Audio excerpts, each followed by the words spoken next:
Good morning. So here we are at our last Advent Sunday, and we said that this Advent 2025, we have been all invited to walk in the light, but not any light, in the light of the Lord. And that's exactly what Isaiah said to us on the first Sunday of Advent. He said, "Let us walk in the light of the Lord." So that's the invitation. And we said 3 weeks ago that to walk in the light of God is to walk in hope, in peace, in joy, and in love. Now, and it makes sense to look at it from that perspective, because we can all relate in our own lives to hope, peace, joy, and love. It makes it tangible, and we all desire it. So let's refresh a little bit about what we've been talking about. So we talked about hope on that first Sunday of Advent, and we said that Christian hope is greater than our circumstances. Hope tells us that life and the world in which we live is not yet what it's supposed to be. And hope reminds us that life, our personal life, at different times, and the world could be better, should be better, but most importantly, can be better. That's hope. And hope is a powerful gift. And we said that when it comes to Jesus, Jesus never comes into our lives to lower our expectations, but always to exceed our expectations. So that's hope. Now, 2 weeks ago, we talked about peace.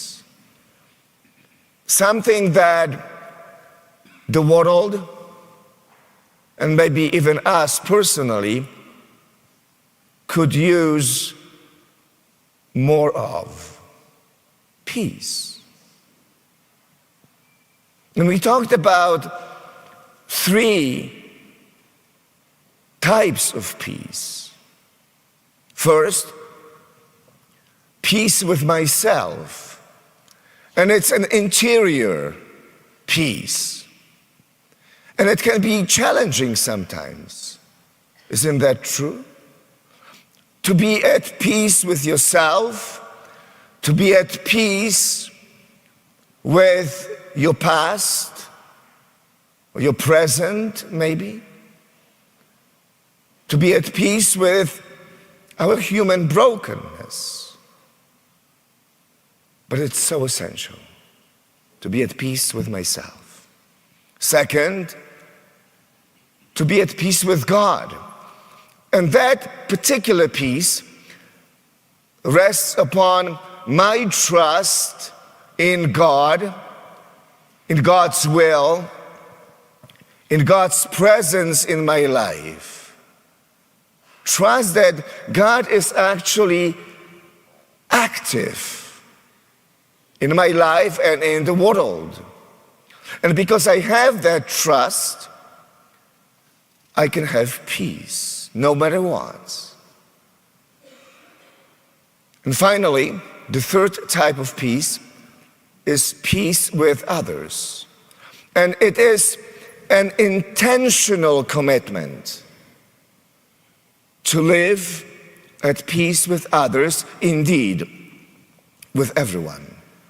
But we said that unless I am at peace with myself, at peace with God, living at peace with others may be impossible or difficult. And peace is all about well-being. And we said that God alone is the source of peace in our lives. So first we talked about hope, then peace. And last week, Deacon Chris talked about joy. And we were invited to slow down to the speed of joy, which is the title of the book that we have given to many parishioners this Advent. So that's sort of the invitation for this Advent as well. And one thing that struck me about what Chris said last week was this. He said, when you slow down to the speed of joy, you do not fall back in life. You fall deeper in life. And I think all of us want depth in our lives. No one wants shallow lives. We also said that joy is essential to being a follower of Jesus, that God desires joy for each and every one of us. Jesus himself said that much in the gospel. He said, I have come so that you may have joy and have it more abundantly. So we talk about hope, peace, and joy. And today, as we lit the fourth candle, the candle of love, we are invited to reflect on the notion of what it means to walk in the light of love. So let's look at the Gospel of Matthew and today's reading and what it tells us about love. Now, you know the story. Initially, Joseph wants to divorce Mary quietly, knowing that she is found pregnant. Here is what the angel said to him in a dream. Matthew tells us, such was his intention to divorce her. Behold, the angel of the Lord appeared to him in a dream and said, Joseph, son of David, do not be afraid to take Mary, your wife, into your home. For it is through the Holy Spirit that this child has been conceived in her. Now here, Joseph is teaching us an important lesson about love. Namely, that love is not about what I want.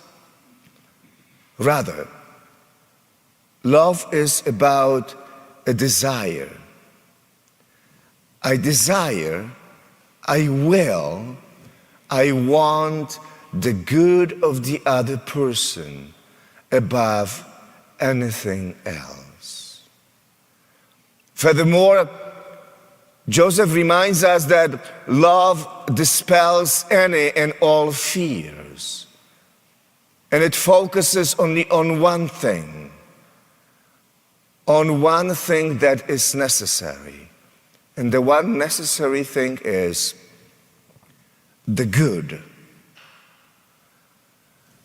That is why the angel says to Joseph, do not be afraid to take Mary, your wife, into your home. We learn that much from the first letter of John, when John speaks so beautifully about God who is love. And he says, there is no fear in love, but perfect love drives out fear. And so one who fears is not yet perfect in love. That's why Joseph has to let go of his fear. But that's why love is also unstoppable, because it fears nothing. You see, people will do things that to the reason may appear irrational because they desire the good of the other person. You see, fear makes us focus on ourselves, doesn't it? But Paul reminds us in the letter to the Corinthians that love does not seek its own interests. And that's why love is unstoppable, because it fears nothing and desires only that which is good for the other person. Now, Pope Leo, in his recent apostolic exhortation or letter called Dilixit Te, which means I have loved you, said something very powerful about love and the church. And don't you love Pope Leo? I think he's great. And this is what he said. The church that sets no limits on love is the church the world needs today. Not bad. And that is who God is. There is no limits on love. That is what Jesus preached. As I have said before on few occasions, God will never come to us and say, I love you, but I don't love you. I love you, but not you. Yeah. Because of this or that. I desire good for you, but not for you. God will never say to us, oh, I wish you were like him or her. That's not who God is. God's love does not set any limits. And that's the kind of God that Jesus came to reveal to us. The God that does not set any limits on love, and neither should his followers. You see, and I think that's the main point, isn't it? God desires only what is good for us, because God is love. No limits.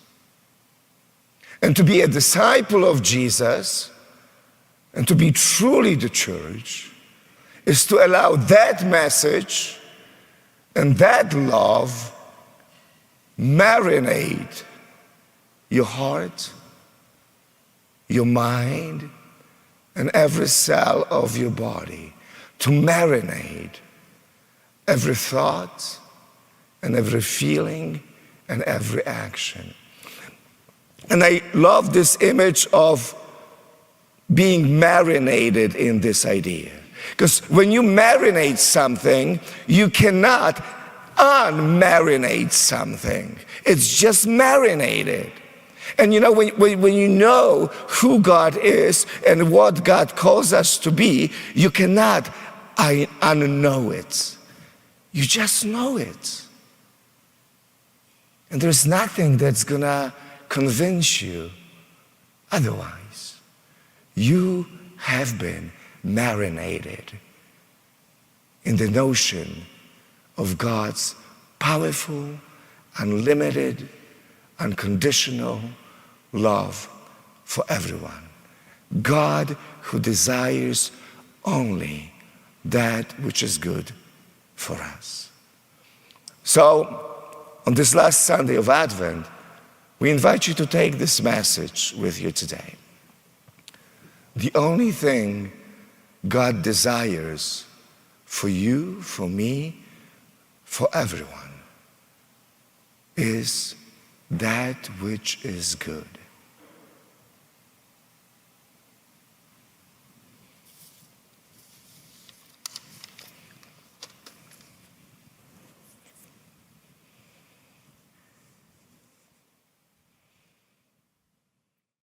Don't forget to follow St. Patrick's on Facebook or subscribe on YouTube. And please join us for any of our live stream masses this weekend. Details are below in the description. God bless you. Like burning incense, O Lord, let my prayer rise up to you. Like burning incense, O Lord, let my prayer rise up to you.